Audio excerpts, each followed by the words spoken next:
If your Sceptre monitor's power button isn't working, you're dealing with one of the most common hardware issues affecting models manufactured between 2020 and 2024.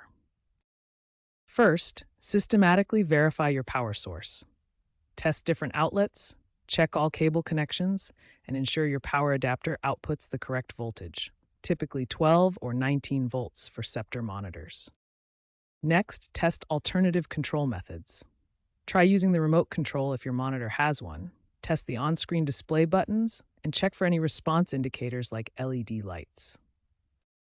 The power button failure typically stems from four main causes: mechanical wear from repeated use, dust accumulation affecting button responsiveness, circuit board issues like solder joint failures, or power supply problems with inadequate voltage delivery.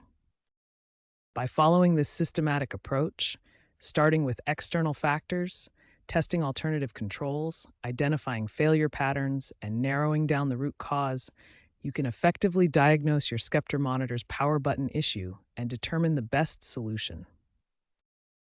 When basic troubleshooting fails, hardware intervention becomes necessary. The first step is carefully removing the monitor housing following manufacturer guidelines. Once opened, inspect the physical power button for damage or debris.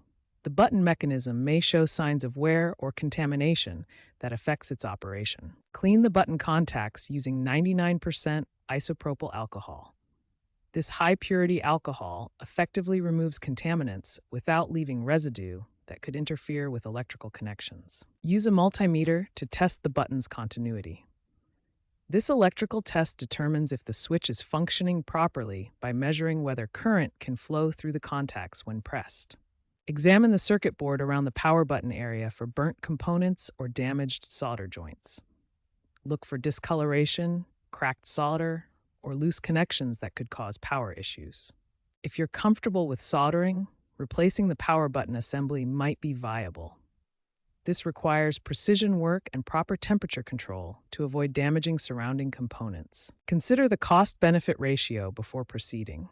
Repair is typically recommended for monitors larger than 24 inches or originally costing over $200. For budget models under $150, replacement might be more practical. Safety is paramount when working with monitor internals. Always discharge capacitors before beginning work and use proper electrostatic discharge protection to prevent component damage.